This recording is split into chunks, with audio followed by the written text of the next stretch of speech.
There are 5 core competencies of an effective trainer.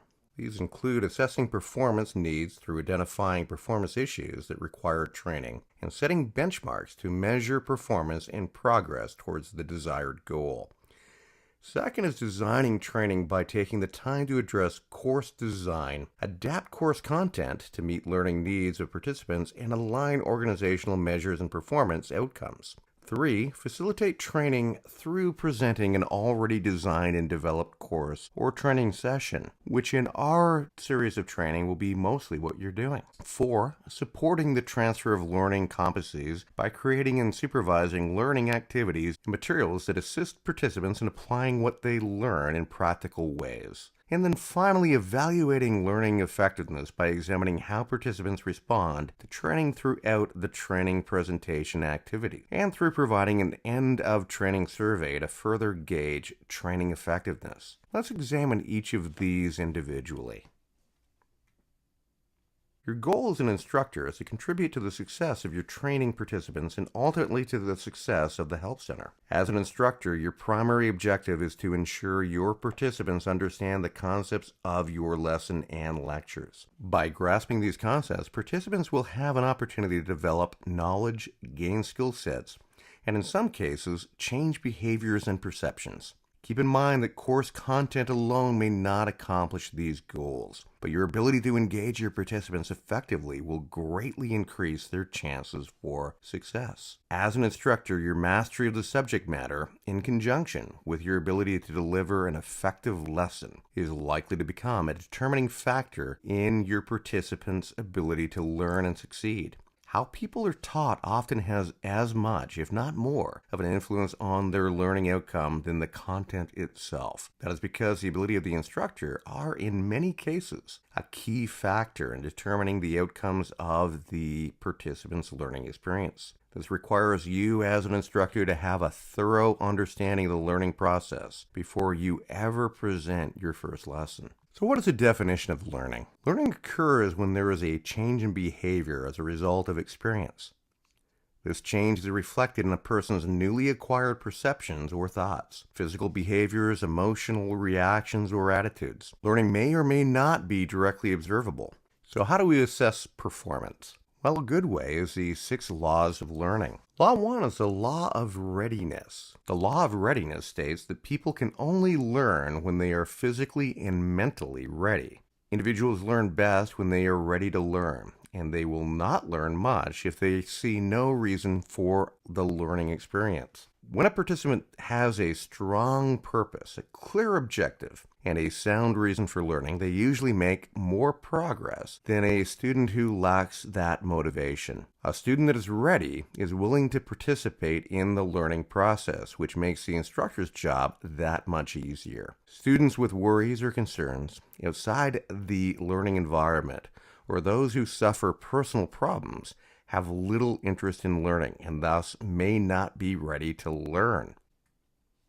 The second law of readiness is the law of exercise. The law of exercise stresses that practice makes permanent and perfect when taught correctly. Topics most often repeated are easier to remember. Rarely can the mind recall new concepts after a single exposure. However, every time it is practiced, learning continues. The instructor must provide opportunities for students to practice or repeat the task. Repetition consists of many types of activities, including recall, review, restatement, manual drill, and physical application.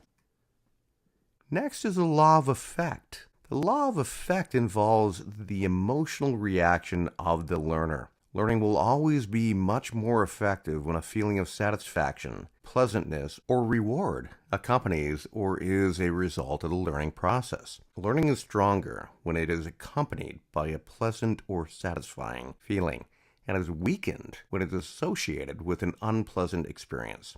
An experience that produces feelings of defeat, frustration, anger, or confusion in a participant is unpleasant. Instructors should be cautious about using negative motivation.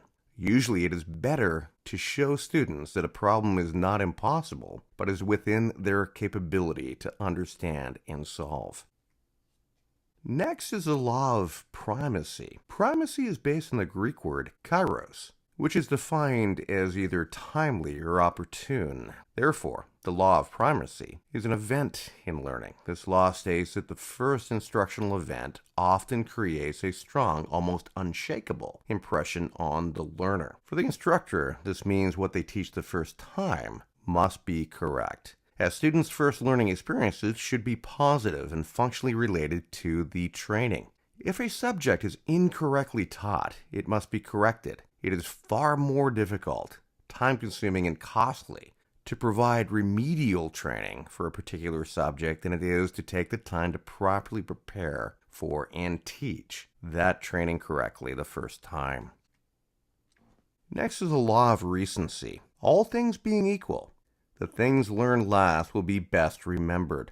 The opposite is also true. The longer a student is away from a new fact or understanding, the harder it is to remember that. For example, it is fairly easy to remember a telephone number dialed a few minutes ago, but it is usually impossible to remember that same number dialed last week.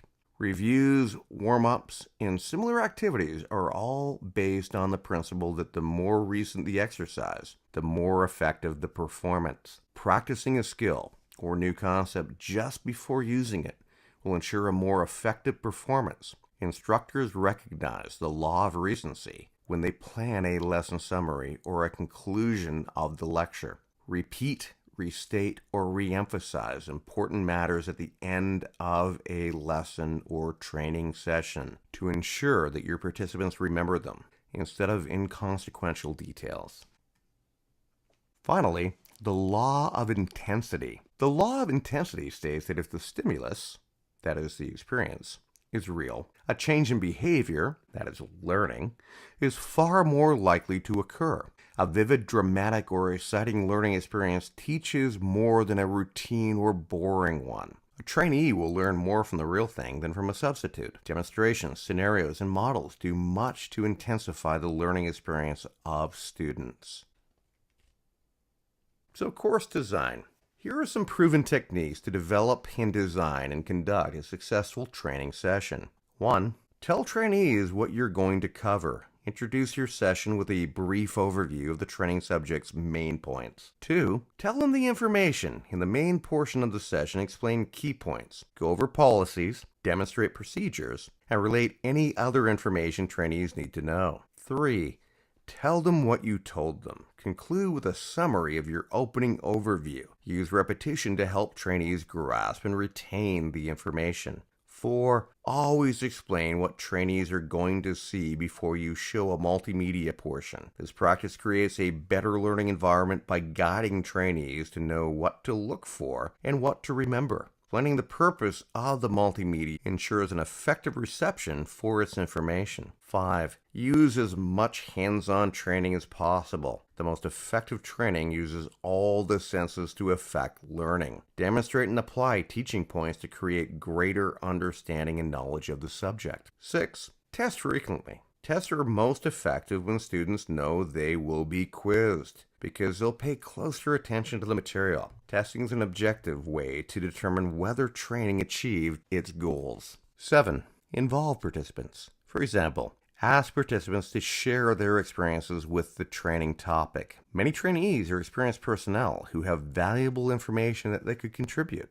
All trainees will get more out of the session by hearing about their coworkers' experiences with the subject, and not just the trainer's lecture. Hearing different voices also keeps the session varied and interesting. Structure interaction time into all of your session. 8. Repeat questions before answering them. This practice ensures that all participants know what the question is so they can make sense of the answer. 9.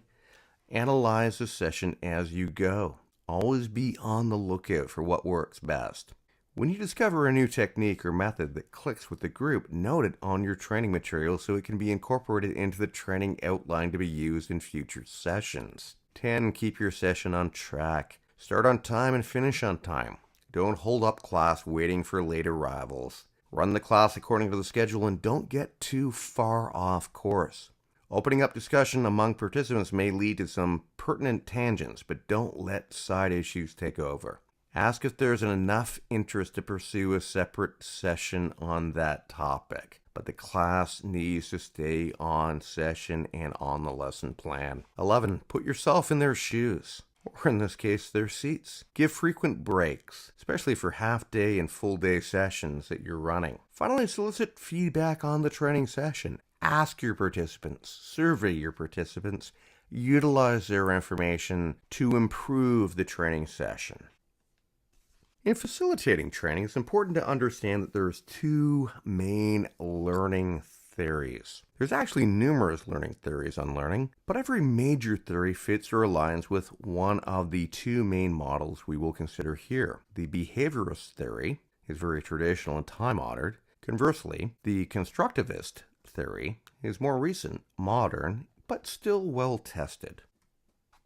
Although most notably associated with B.F. Skinner, John Watson, and their contemporaries, the earliest forms of the behaviorist theory were actually present in ancient Greece. Take, for example, the Socratic method for teaching debate as a skill. In this method, the teacher selected a student and provided her or him with a topic. The teacher then taught the student the two types of rational appeals used in formulating a proper argument, which were based on inductive and deductive reasoning. Inductive reasoning is a process of generalizing information by moving from detailed facts to generalized principles to draw an understanding of a subject. For example, 5 plus 7 equals 12. 5 and 7 are odd numbers, but 12 is an even number. Therefore, an odd number added to another odd number will always result in an even number. Deductive reasoning moves from the general to the specific, essentially differentiating a cause and effect. It is often seen as opposed to inductive reasoning, but both are valid and valued methods of reasoning. Here is an example of deductive reasoning. All men are mortal. Socrates is a man, therefore Socrates is mortal. The student's ability to reason was then demonstrated through a long exchange of questions and answers between the teacher and the student. The student was engaged in debate to allow the teacher to judge the student's ability to adequately build arguments based on one of the two forms of reasoning. The teacher did this first by providing the student with background information or clues about the subject, then presented a question, and finally by providing the student with feedback. The goal of the exchange was to provide the student the opportunity to formulate a response to adequately answer the teacher's question, using various methods of argument. This teacher-learning exchange fundamentally is a basis for the behaviorist model of instruction. The behaviorist model of instruction is one of the most common forms of teaching used today and is often referred to instructor-led learning, or ILL. Behaviorists are often associated with direct instruction. On the other side of the equation is the constructivist theory. Instead of viewing knowledge as something to be received, constructivists' model of learning enables the student to construct knowledge through interaction. Learners build their own internal renditions of external events, often by relating them to prior experience. Constructivism is very much student-focused, self-directed learning. The student actively constructs or builds new ideas and meaning as a result of an open dialogue and ongoing reflection on one's own prior experiences of knowledge. It is a building block model for learning, and has increased in popularity throughout classrooms across the United States of America since the 1960s. If learners can make a connection between old and new information, they can make sense of new information, which then becomes stored and relevant prior knowledge in a network. In this perspective, prior knowledge is an important influence in learning. Constructivist models of learning advocate interactive learning environments in which students make their own meaning by connecting new knowledge to prior experience. In this case, students are typically given opportunities to organize their own problem solving and to work collaboratively to achieve mutual goals. As a social activity, students learn to ask questions, exchange ideas, and solve problems. They also learn how to ask critical questions about the work of others, which in turn helps learners to ask critical questions of themselves. When these two processes occur, the instructor assumes the facilitation role. An instructor in a facilitation role encourages students to be personally responsible and self-directed in learning, and uses a variety of teaching methods and learning resources. Seminal resources on adult learning indicate that mature learners prefer to be in charge of their own learning, with minimal direction from the instructors, which makes the constructionist theory of learning important for developing lesson outlines. In the end, you will most likely make use of both learning theories in preparing a training session here at the Help Center.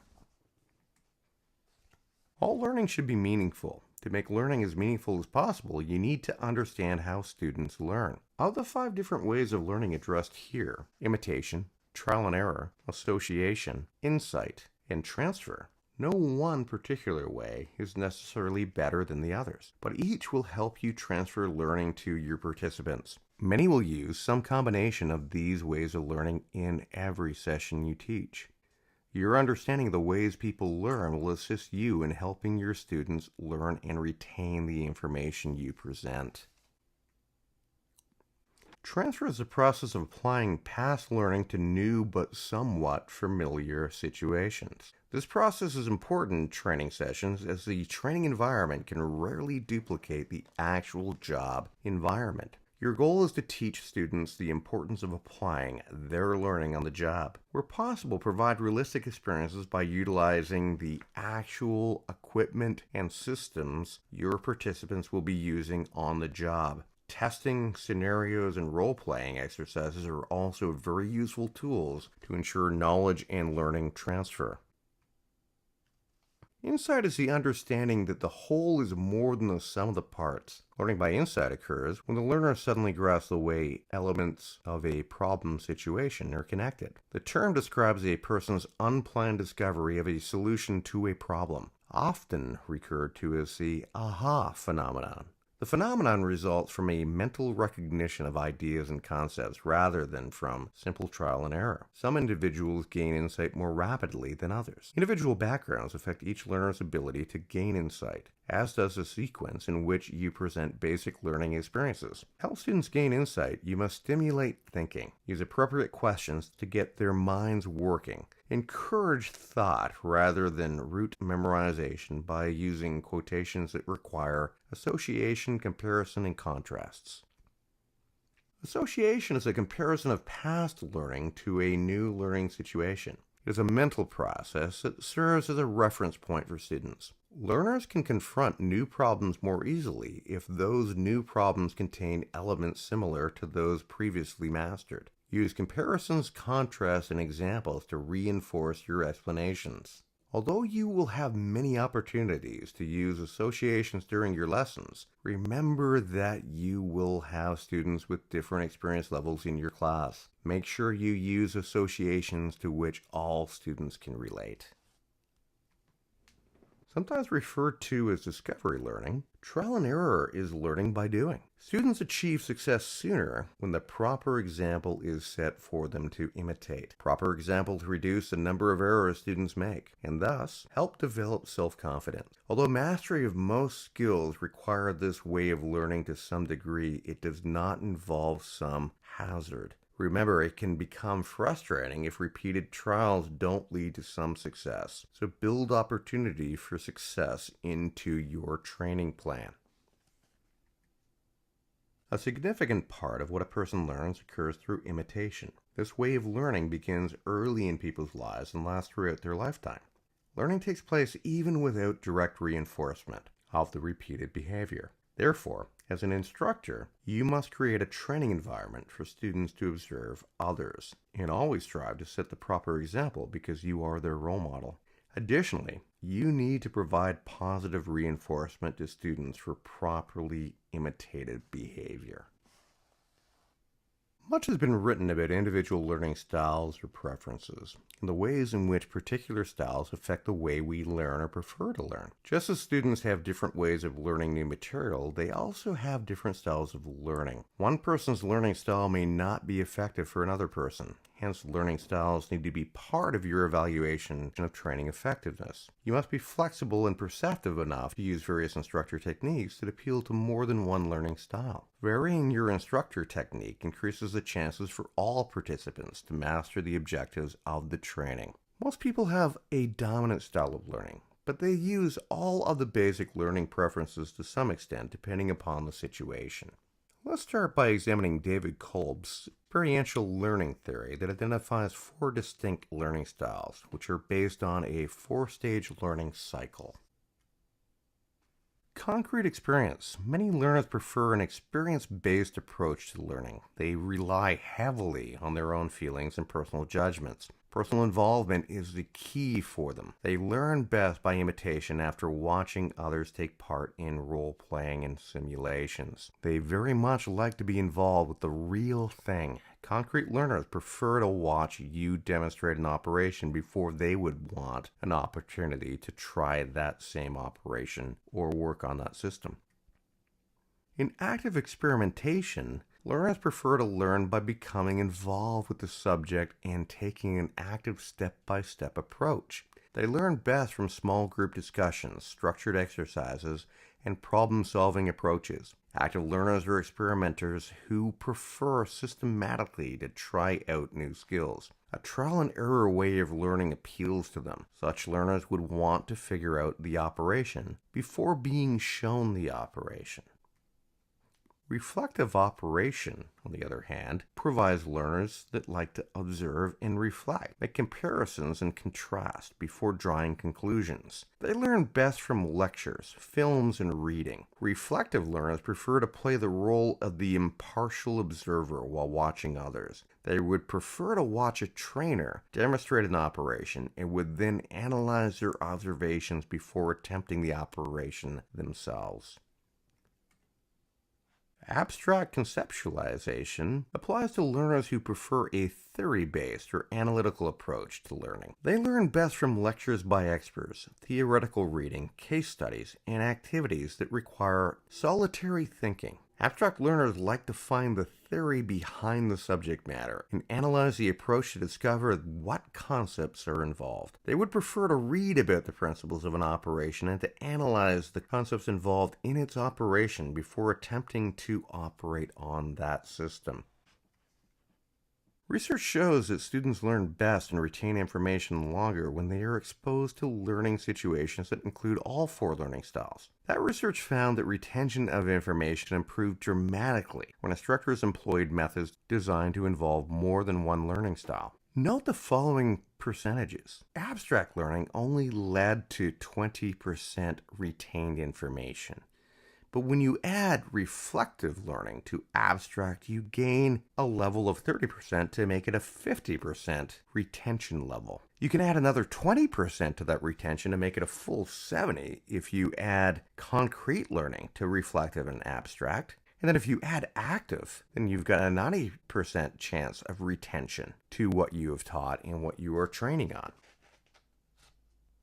Sensory learning is the first type of learning that occurs for any human being. Its influence is apparent in children as we watch them grow up. Each sense, either singularly or in various combinations, provides a pathway to learning. With that in mind, an examination of sensory learning and its special consideration may provide insights into the learning process, and in this case, how to properly teach. The sense of touch, for instance, while important in itself, becomes a major learning factor when combined with other senses. Children do not associate the word hot with anything in particular until they associate the word with their sense of touch, when they burn their hand in a hot stove. Through experience, we become sensitive to temperature, pressure, and that overall feeling. One of the most accepted understandings of learning styles is that they fall into three categories: visual learners, auditory learners, and kinesthetic learners.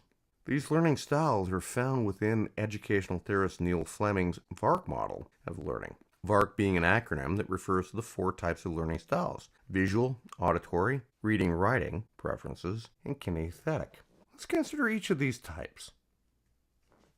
Sight is considered the most important sense, accounting for as much as 75% of our basic learning. Most early learning comes from seeing and imitating others. Most of our early learning comes from seeing and imitation. Therefore, you would be wise to consider using appropriate visual aids in your presentations. For example, visual learners prefer and enjoy graphic illustrations, color coding, maps, written materials to define new concepts, wall charts, drawings and designs, and sitting up close during briefs.